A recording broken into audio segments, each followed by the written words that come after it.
बहुत ही सुंदर दृश्य, बहुत ही अच्छा स्थापत्य कला, वास्तुकला का सुंदर नजारा। मैं बता दूं कि ये शेर शाह का मकबरा है और इसकी जो डिजाइनिंग की गई थी ये मीर मोहम्मद अलीवाल खान के द्वारा की गई थी। वास्तुकला वह कला होती है जो किसी भी बिल्डिंग की डिजाइन करी जाती है, और डिजाइन का मतलब ये नहीं होता केवल कहाँ पे उसका रूम होगा, नहीं, उसमें सारी चीजें स्थापित कहाँ की जाएगी, वहां पर कितना एकड़ में फैला रहेगा, वहां का पर्यावरण कैसा होगा, वहां पर झील बनाई जाएगी तो कहाँ बनाई जाएगी, और चारों दिशाओं पे सूर्य की रोशनी का क्या प्रभाव पड़ेगा, तो इन सब चीजों को ध्यान में रख करके बनाया जाता है। आप देखते होंगे बहुत सारे जो हमारे देश के जितने भी बिल्डिंग्स है, पुराने बिल्डिंग्स, उसके अलग अलग वास्तुकार हुए हैं, चाहे वो हमारा राष्ट्रपति भवन हो, चर्च हो, मंदिर हो या कोई कुछ भी हो, उसके अलग अलग डिजाइनर होते हैं जिसको बोलते हैं वास्तुकार।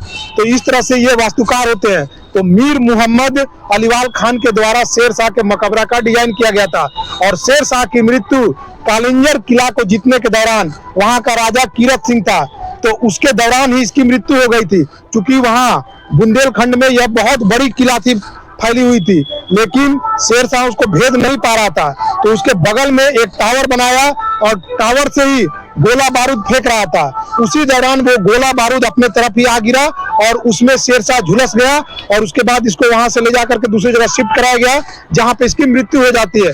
लेकिन इसके जितने भी सैनिक थे वो लड़ते रहे।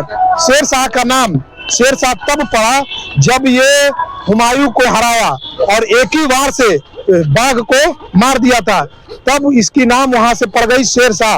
तो इससे पहले इसका नाम फरीद खान हुआ करता था। तो इससे जुड़ी हुई बहुत सारे तथ्यों को मैं दिखाने की कोशिश करूंगा। यहाँ पर देखिए, ये चौकोर झील बना हुआ है, चारों तरफ से ये चौकोर झील आपको दिख रहा होगा और बहुत ही सुंदर दिख रहा है। पहले ये यहाँ पे कोई फी, एंट्री इत्यादि नहीं लगती थी, लेकिन जब से ये सर्वेक्षण विभाग के अंतर्गत आ गया तब से यहाँ पर एंट्री फी ली जाती है। एंट्री फी 25 रुपये है। उसके बाद से अगर आप देखेंगे, इसके अगर आप बाहर जाएंगे तो बाहर में लगभग यहाँ से 500 मीटर की दूरी पर एंट्रेंस द्वार है। वहां से आने के बाद में आपको यहाँ पर एक और एंट्रेंस द्वार मिलेगी, वहां पर भी एक मकबरा है, अर्थात कब्र है, और वहां से जब आगे बढ़ेंगे तो झील के बीच में पार करते हुए मेन मकबरा, जहां पर शेर शाह का मकबरा है, वो आपको देखने को मिलेगा। तो ये बहुत ही सुंदर दृश्य है और हमारा ऐतिहासिक धरोहर भी है। इसमें हमारे जो देश का है उनका भी ध्यान रहता है, क्योंकि यहाँ से सैलानी आते हैं, रेवेन्यू जनरेट होता है, तो बहुत ऐसी चीजें हैं। आगे मैं दिखाने की कोशिश करूंगा कि आप देख लीजिए, वहां पर एक और रोजा की तरह दिख रहा है, मतलब मकबरा की तरह किला। बताया जाता है कि वहां से लेकर के यहाँ तक अंदर एक गुफा बना हुआ है, जिसके द्वारा उस समय शेर शाह वहां से यहाँ आया करता था। एक्चुअली में उसके शासन काल के दौरान ही इसकी निर्माण करी गई थी, और मरने के बाद उसका जो बॉडी है, लाश है, उसको यहीं पे दफना दिया गया। तो ये सब चीजें यहाँ पर है ऐतिहासिक धरोहर के रूप में। ये एक महान राजा के रूप में भी जाने जाते हैं, क्योंकि भारत में जन्मा पठान था ये, और ये क्या कहते हैं, ये बाबर के समय में, बाबर के साथ में एक सेना के रूप में, एक सैनिक के रूप में भी काम कर चुका था। उसके बाद इसको बाद में बिहार का राज्यपाल बना दिया गया।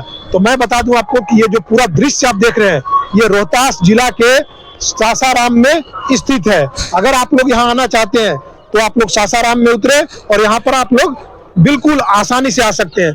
तो ये मैं आप लोगों को यहाँ की ऐतिहासिक चीजों से रूबरू कराने की कोशिश किया हूँ और बताने की कोशिश किया हूँ। ऐसे ही नए नए तथ्यों के साथ फिर मैं मिलूंगा, तब तक के लिए जय हिंद।